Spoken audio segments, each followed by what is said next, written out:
This audio presentation of Neville Goddard's A State Called Moses is brought to you by audioenlightenment.com. Copyright 2012, all rights reserved. A State Called Moses.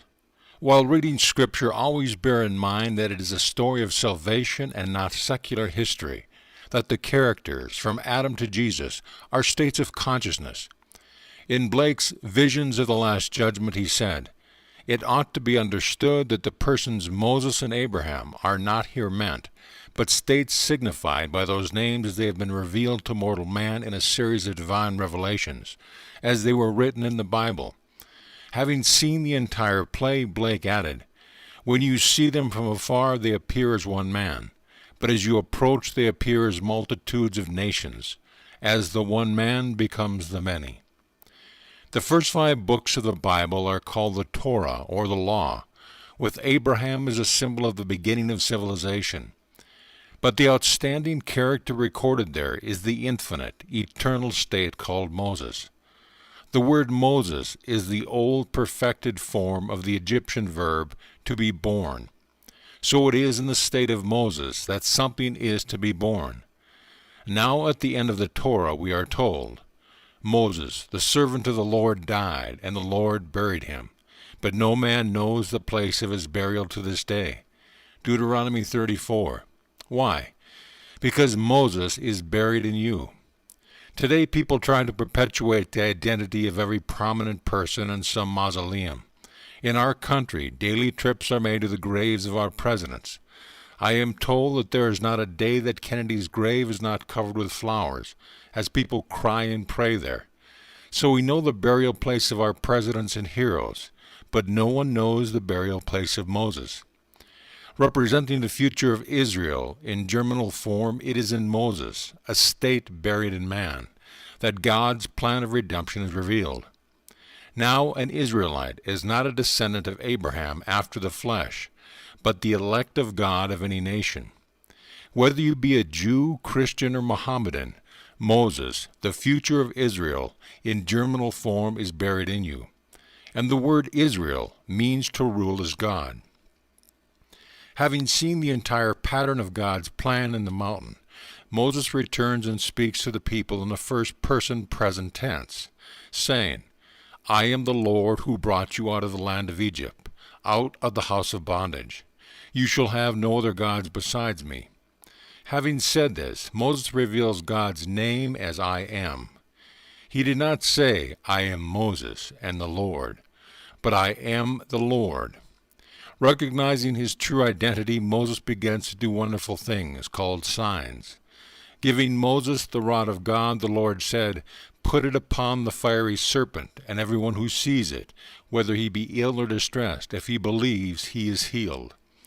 All of this beautiful imagery is literally true when God's plan begins to unfold in you.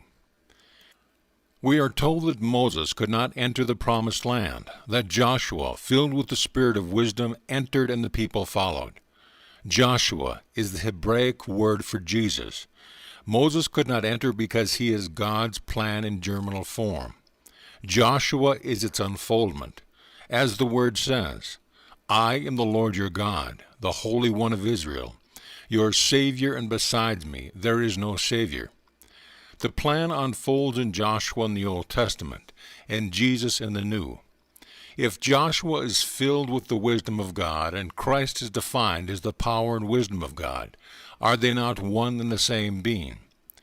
God's glorious wisdom in germinal form saves Israel by pulling the one being out as the germ erupts. Then the man in whom it happens experiences the signs and wonders recorded in Scripture in a literal manner.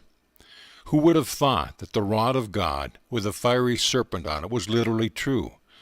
Yet I know it is a state you will experience as you enter the promised land. I do not care how long you live or how much you own, you will die to this world. But you are destined to move into the land of the promise, a land that is eternal, where you cannot die. The garment of nature you now wear will die, but there is a germ in you called Moses that lives forever. He is buried in Golgotha, the skull of man, and the rod of God is your spinal cord, having descended into division. God's creative power has gone down into generation. It is destined to be reversed and turned up into generation and unity. There is only one creative being, only one God. Being protean, he appears to be unnumbered, nations, races, and people. But in the end, one by one, he gathers himself into the one body, the one Spirit, one Lord, one God and Father of us all. Yet without loss of identity, you will know you are God. I will know you and you will know me. Having known each other in this violent state by the masks we now wear, we will return to the unity of one made up of others, to be brothers in that heavenly state. It is Moses who betrays God's name. Not that you know it. Ask for wealth in the name of God by saying, I am wealthy. You cannot point outside of self and call upon God's name. If I am in an impoverished state and desire the state of wealth, I must dare to assume I am wealthy. The Torah is a discussion between Jehovah and Pharaoh, or faith and doubt. You must have the faith of assumption that you are the man you want to be in order to become it. Your desires will never come to pass if you believe the denials displayed by your reason and outer senses. As you walk in the assumption that your desire is fulfilled, you are calling upon the name of God and conjuring that which you are assuming. You must dare to assume wealth, if that is your objective. If you desire health, you must assume it, even though the doctor's reasoning world produces proof to the contrary. You must be ever aware that they are not your God, that there is only one God, and his name is I Am. When you point to another as an authority in your world, you are transferring the power that belongs to God to an idol. Now if you call for anything with the name of God, and his name is I Am, and you say I am, are you not your own maker? God is, for I am. I kill and I make alive. I wound and I heal. I create the light and form the darkness, and besides me there is no other God. Whatever I want, I must assume the full responsibility for it. If I want to conjure health, and the doctors tell me I cannot overcome my illness, and I believe them, I have made my choice and must accept the responsibility for it. But if I dare to assume health, God is proclaiming it, for he has no name other than I Am. This is the grand revelation found in the 3rd chapter, the 14th verse of Exodus. Go and tell them, I Am has sent me to you. Whatever you declare is, for God's name is any form of the verb to be, whether it is I am, I was, or I will be. Remember, Moses is not a person, but an eternal plan of God. He is shown everything and told to follow the pattern that he saw in the mountain. No one knows who wrote the books of the Torah. They are only signed with the letters J, B, and P. In fact, we do not know the author of any book in the Bible. Matthew, Mark, Luke, and John are anonymous names of those who wrote their visions and revelation of God's eternal plan of salvation. In the state of Moses, I have been leading you into a new and perilous way. I have called you as a group and explained what has happened to me, the pattern man, in the hope that you will hear me with faith. Not everyone will believe me, just as they did not believe Moses. It is said that as he led the people through the desert, the majority wanted to go back to their old ways of thinking. They felt safer in their old beliefs. It was easier to remain a slave and receive a handout. Many slaves do not want to be freed, because as slaves they are sheltered and fed. To be freed from the state means you would have to enter the state of independence, which is hard but glorious. When you believe God is your own wonderful, loving human imagination, you are freed from the slavery of the belief in another. Man has been taught to believe in an external God, to turn to him when in need, and even if he doesn't respond, man continues to think God is doing his work. But Moses tells us to turn to no other God, saying, besides me there is no other. The only God who will bring you out of slavery is I Am. While enslaved, assume I am free, and have the courage to continue worshiping the only God, for there is no other. God did not promise life without peril. because you are capable of falling back into your former state of consciousness. Thinking you have made a mistake, you can again bow before man-made icons and go to Mass on Sunday mornings. So Moses leads you to the Promised Land, but he cannot take you in. This you must do by yourself. Moses is the pattern in germinal form that erupts as Jesus. When everything said of Jesus Christ in Scripture erupts in you, you stand amazed to realize that you are He. There never was another, that the one and only God and His pattern of salvation is buried in all humanity. Now you either believe my words or you do not. It is entirely up to you. I have told you what I saw on the mountaintop, the great Mount Sinai, where the laws were given in the beginning. Having experienced that which was seen in the beginning, I have come to tell you, my people, exactly what happened, and I have not altered it. In the state of Moses, I have led you out of the land of Egypt, and when the time for my departure comes, I, a servant of the Lord, will die and be buried by God Himself. This is the great mystery of the seed. Unless it falls into the ground and dies, it remains alone. But if it dies, it brings forth much. The pattern, like a seed, is planted in the earth called Adam. The seed will take root and unfold according to its pattern. The first eruption is to awaken, for just like a seed, the moment the little shoot comes out, you know the seed is alive and has taken root. God is a God of the living and not the dead. So what seemingly was dead awakens, and man resurrects within himself. Awakening within your immortal skull where you were buried, you come out and Scripture unfolds before you. A child symbolizing your birth is present. 3 witnesses are there to fulfill Scripture. 5 months later, the pattern erupts again, and David stands before you and calls you Father. You will recognize him and proclaim the words of the 2nd Psalm. Thou art my son. Today I have begotten thee. The relationship between you and your son cannot be described, yet there is no uncertainty as to his identity or yours. The 3rd eruption occurs 4 months later, when your body is split by a bolt of lightning.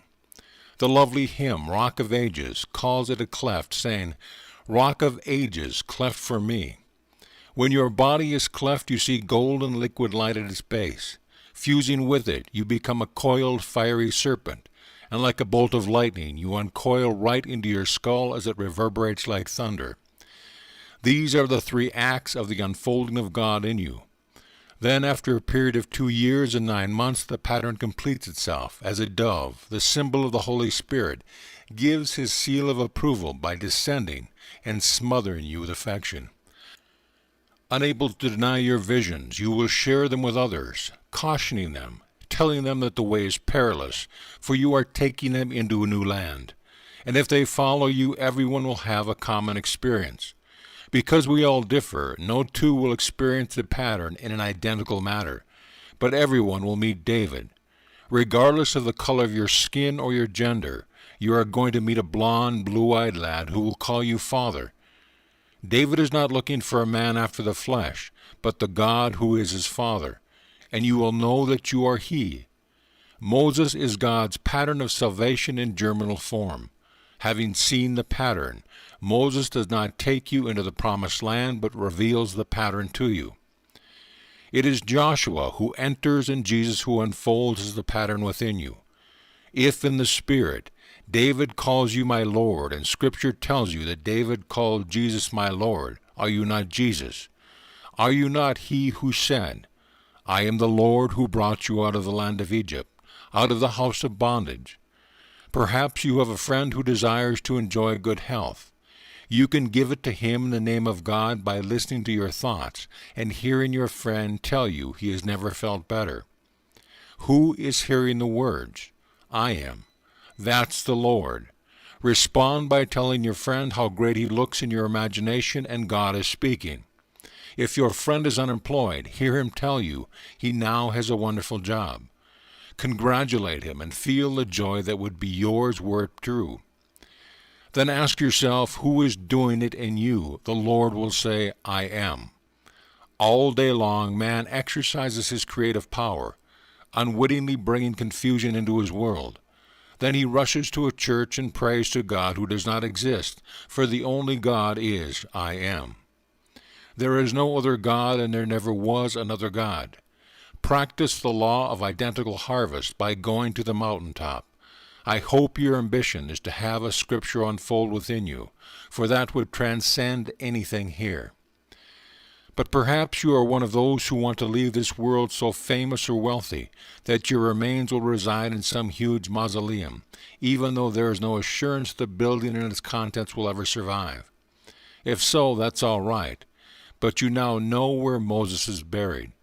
Throughout the centuries, men have been looking for Moses in the wrong place. Thinking he was buried on the outside, they search in vain, for God buried him in the skull of man. Containing God's plan of salvation, Moses reveals the pattern, which when it unfolds saves man. The word Jesus means Jehovah saves. When God's pattern unfolds, God has saved himself. Like a seed which disappears as it becomes what it contained, the pattern unfolds into the tree of life to become one with God, the Father of the seed. Take my message to heart and dwell upon it. Set your mind fully upon this hope that God's pattern of salvation will erupt in you while you are in this sphere. It must erupt for you to leave this world of sin and death and enter eternity. There you will be a king within yourself, creating, not by reason, but by the life you know to be yourself. There you will no longer be an animated body, but as a life-giving spirit you are God himself. When you read scriptures in the future, don't think of it as records of myth or secular history, but glorious revelations of God as eternal states of consciousness personified. Moses is the personification of eternal state containing the perfect pattern God designed for the purpose of saving himself. It is God who became man, that man may become God. Knowing that he had the power to die and overcome death, God died. Now he must overcome death, and he will. History tells us of the great Roman Empire and the Chinese Empire. We are living in the day when the great British Empire is vanishing. There was a time when the sun never set on the British Empire. Now it is diminished in size to almost nothing. Every empire dies in time. People die and dynasties die, and all the great fortunes will die. I understand that Hughes and Getty both have a personal fortune in excess of $1 billion. If their fortune was invested at 6%, they would receive $175,000 a day, 7 days a week. Yet when they leave this little segment of time, they will not take it with them. That's this society, so why put your hope in it? Instead, put your hope upon this plan contained in Moses. For buried in you, God's plan will erupt, and you will enter the promised land as Joshua, called Jesus. Now let us go into the silence.